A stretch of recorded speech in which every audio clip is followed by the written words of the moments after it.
At the outset, I would like to compliment Talentspire, a very unique concept that seeks to create intelligence driven innovative ideas triggered by inspiration. Central to this approach of germinating innovation is the increased emphasis on science education in general and the crucial role of deeper insights into the research methodology. In an era where the innovations and creativity are playing increasing role in the human development and improving the quality of life, these kinds of initiatives are both timely and appropriate.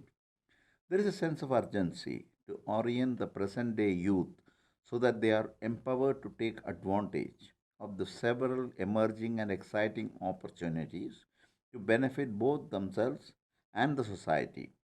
I would like to compliment Dr. Matthew John and his team who have conceptualized this idea with the prime objective of igniting the young minds through increased interest in learning science. The related process needs a systematic, step by step approach, which at the school level calls for the transformation of curriculum and pedagogy to minimize rote learning. The need of the hour is to encourage holistic development and the 21st century skills. In other words, the curricular and pedagogical structure of school education calls for reconfiguration to make them responsive and relevant to the developmental needs and interest of learners at different stages over the period of preschool and school education. Talentspire's approach of ensuring that the school level learning process, particularly in areas of science and mathematics, provide joy and thrill to the youngsters so that the same can positively influence the future learning experience demanding greater cognitive levels of higher classes.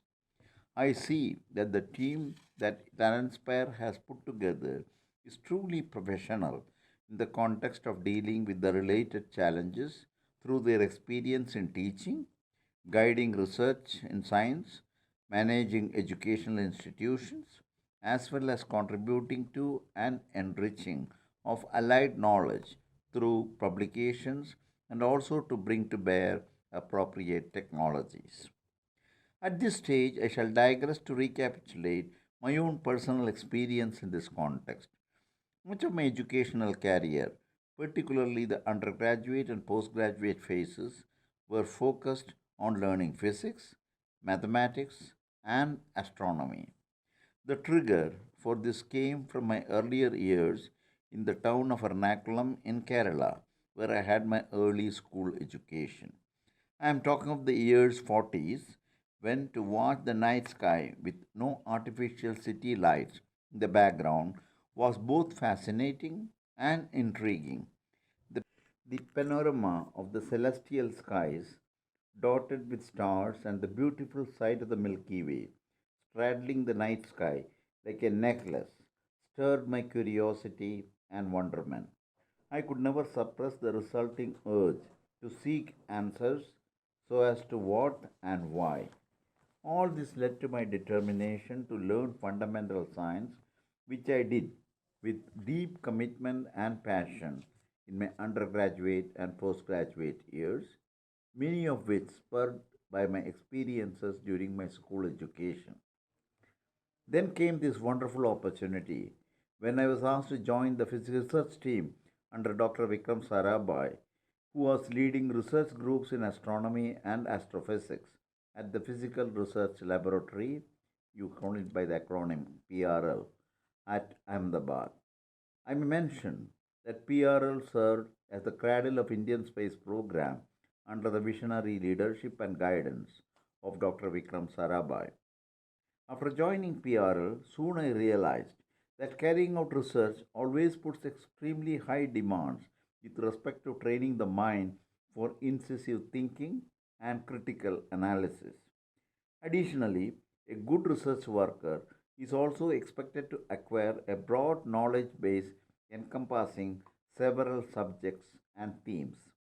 If you stretch this even further, one could be called upon to explore connections between multiple subjects with no obvious connections on the surface.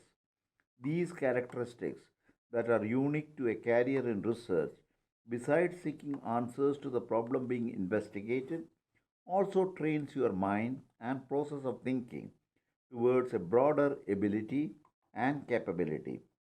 This in turn can be brought to bear effectively in your professional life in the context of innovative thinking, identifying out of box solutions, and problem solving with wider ramification.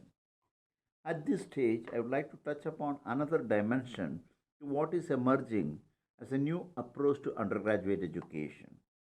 This is a move towards a more imaginative and broad based liberal education as a foundation for holistic development of all students, with rigorous specialization in chosen fields. The purpose and importance of liberal education is to enable students to explore the numerous remarkable relationships that exist between the sciences and the humanities, mathematics and arts, medicine and physics, etc., and more generally to explore the surprising unity of all fields of human endeavor. A comprehensive liberal education develops all capacities of human being intellectual, aesthetic, social, physical, emotional, and moral in an integrated manner. On one side, liberal education greatly enriches one's life when one is able to appreciate many worlds. In the words of journalist Farid Zakaria, the purpose of liberal education is not simply to prepare for one's first job, but also for one's second job, third job, and beyond. A very important capability in the context of the forthcoming fourth industrial revolution. Another aspect is liberal education is to cross fertilization of ideas across seemingly different fields. This has resulted in world's greatest innovations and breakthrough. In short, a liberal education enables us to truly develop both sides of the brain, that is, the creative and artistic side on one side and the analytic side on the other. The educational approaches in undergraduate education of future would thus call for integrating humanities and arts with STEM that could result in increased creativity and innovation, critical thinking, and higher order thinking capacities, problem solving abilities, teamwork, communication skills, deeper learning, and mastery of curricula across fields. Coming back to my own experience in this connection, my early training that I received from Dr. Vikram Sarabhai and his senior students in the methodology of conducting research not only resulted in a PhD degree, but more importantly, gave me a unique ability to analyze and dissect a problem to the minutest detail. This in turn helped to identify in many cases the multiple paths through which one can be led to a solution and finally arriving at an optimal solution. Initially, I found these capabilities useful in the area of satellite technology, where I was involved in the design and development of remote sensing satellites, and later extended to a larger variety of application and scientific satellites. In all these efforts, the research bent of mine coming out of learning and understanding scientific methods often came in handy. This research base helped to build a broader capability in understanding complex systems and their relationship as I assumed the chairmanship of ISRO in my later years. The legacy knowledge from all this became even more useful when I entered Rajya Sabha as a member. The perspective that I could acquire of national problems and the type of approach we need to adopt, including the process of legislation, could be considerably aided thanks to this early training in the area of critical thinking, bringing in innovative approaches, and above all, the capacity to develop a realistic perspective of an issue.